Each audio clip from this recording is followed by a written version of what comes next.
Shalom, shalom, peuple de Dieu. Shalom, femme de valeur. Nous vous bénissons au nom du Seigneur Jésus-Christ.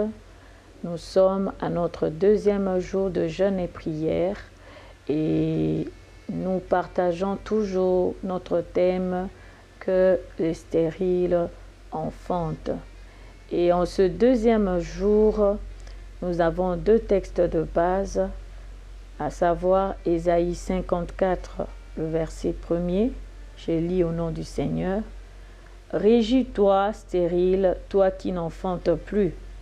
Fais éclater ton allégresse et ta joie, toi qui n'as plus de douleur, car le fils de la délaissée seront plus nombreux que le fils de celle qui est mariée, dit l'Éternel. » Et dans Psaume 113,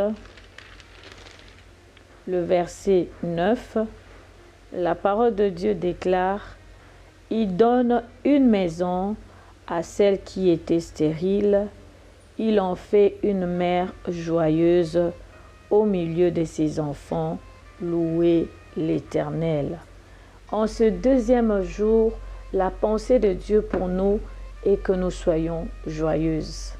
La pensée de Dieu pour nous est que nous soyons dans l'allégresse. La pensée de Dieu pour nous est que nous soyons en paix. Pourquoi? Parce que Dieu dit, il fait enfanter les stériles et il lui donne une maison, il lui donne des enfants. D'entrée des jeux, nous continuons à insister pour dire la volonté de Dieu est que nous soyons féconds et que la volonté de l'ennemi pour nous est de nous voir être stériles.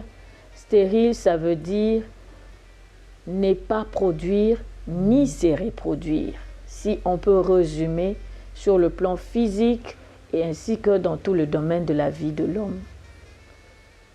La volonté de Dieu est de nous voir être dans la joie et bénis avec des enfants et bénis matériellement, financièrement, mais la volonté du diable est de nous voir être dans la sécheresse, dans la stérilité.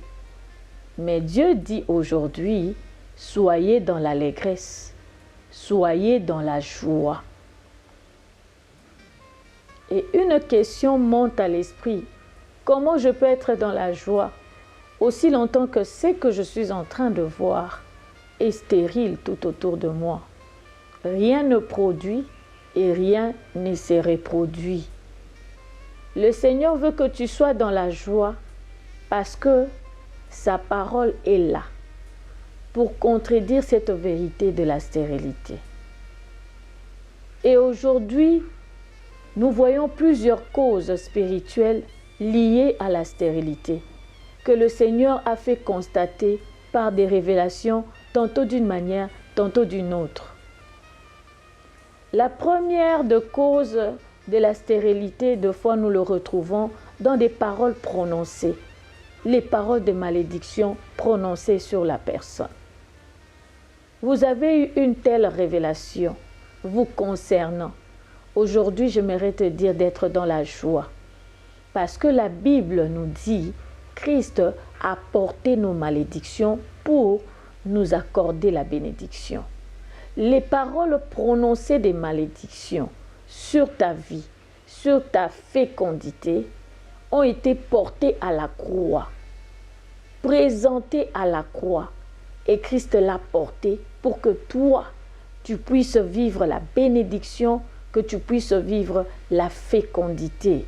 Ainsi, tu dois être dans la joie parce que ce matin, cette parole s'applique pour toi. Et tu es appelé à le déclarer, à dire que Christ a pris mon cas d'infertilité. Christ a pris mon cas de myome. Christ a pris mon cas de fibrome. Christ a pris mon cas où dans notre famille, on se marie, mais on ne conçoit jamais. Christ a porté à la croix tous les différents cas d'infertilité prononcés sur nos vies. Et il l'a porté sur lui pour que toi, tu puisses bénéficier de ce que Dieu a dit. la fécondité, la bénédiction. On nous dit dans Genèse, Dieu bénit l'homme et il dit. Et l'œuvre de la croix est venue pour prendre ce qui a été prononcé comme malédiction, pour que ce qui a été prononcé comme bénédiction s'applique dans ta vie. Réjouis-toi ce matin, parce que la bénédiction est dans ta porte, la bénédiction est pour toi, la fécondité est pour toi. Une deuxième cause de la stérilité, toujours sur le plan spirituel, d'après des révélations et de constats, les lois établies dans les familles. Les lois et les systèmes claniques établis dans des familles. Ils ont établi des lois que toute personne mariée ne peut concevoir. Ils ont établi des lois ne peuvent concevoir que ceux qui sont hors mariage. Ils ont établi des lois que ne peut ni se marier ni concevoir. Des lois établies et imposant la stérilité dans des familles, dans des clans, dans des lignées. Mais réjouis-toi encore ce matin, toi qui es dans cette catégorie, toi qui es dans cette lignée, toi qui es dans cette famille, parce que Dieu dit, la stérile va enfanter. La loi qui était là sur ta vie, qui s'imposait sur ta vie, a été abolie à la croix. On nous dit dans Colossiens 2, Christ a aboli les lois et les ordonnances qui nous condamnaient. Il a anéanti, il a annulé.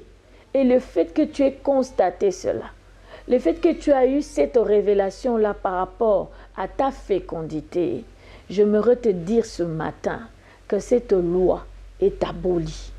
Cette loi est abrogée. À la croix, Christ l'a déchirée. Cela n'a plus d'impact sur ta vie. Cela ne peut plus s'imposer dans ton corps. Ton corps n'obéira plus à cette loi. Oui, tes ovaires n'obéira plus à cette loi. Ton corps physique n'obéira plus à cette loi. Tes affaires, ton travail, tes projets n'obéiront plus à cette loi établie parce que à la croix, Christ a déchiré ses ordonnances, Christ les a annulées. Il attend que tu puisses prendre conscience et que tu puisses le déclarer avec fermeté, avec foi et être dans l'allégresse. Parce que ce que tu viens de demander à Dieu, Seigneur, je veux concevoir, il te l'accorde. À toi de prendre conscience, il te le donne entre tes mains. À toi de prendre conscience, d'annuler ces lois, d'abolir ces lois et de déclarer enfin, haut et fort, que tu es béni de Dieu, que tu es féconde, que tu es appelé à te multiplier. Essuie tes larmes, parce que ce ne sont pas tes larmes qui vont changer ta situation. Lève-toi là où tu es, sur ton lit, en train de pleurer, en train de te poser des questions, en train de te lamenter, en train d'être dans des plaintes. Lève-toi sur ton lit, sois dans la joie, sois dans l'allégresse, parce que la parole de Dieu est vérité et vie. Et lorsqu'elle entre en toi, c'est pour produire ce qui a été écrit. Oui, je vois cette parole où Dieu dit qu'il a aboli les lois et les ordonnances, entrer dans la vie d'une personne, s'imposer et s'appliquer au nom de Jésus. Une autre cause de la stérilité peut être aussi la mort. Oui, l'esprit de mort. Un mort ne peut rien faire. Un mort ne peut enfanter.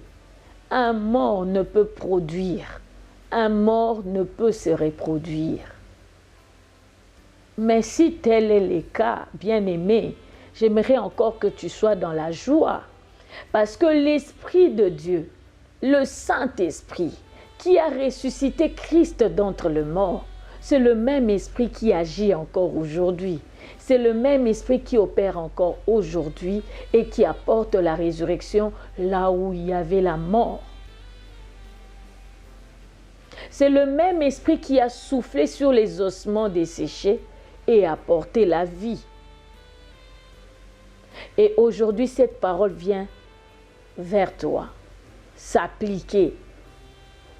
Là où on avait déclaré la mort de fœtus, les fausses couches, là où on avait condamné les spermes à mourir avant de produire, là où on avait condamné les ovules à être des œufs clairs qui ne produisent pas, j'aimerais dire à quelqu'un ce matin que la vie, l'Esprit de Dieu apporte la vie, apporte le Zoé de Dieu là où il y avait la mort dans cet utérus, là où il y avait la mort dans l'appareil génital de l'homme.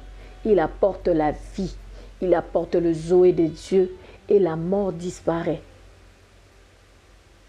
Tout ce qui était mort dans tes affaires, le Seigneur le fait ressusciter. Tout ce qui était mort dans ton travail, le Seigneur le fait ressusciter. Tout ce qui n'existait plus, qui était devenu comme ossement desséché, voici le souffle de vie vient. Il vient donner la forme. Il vient donner la vie.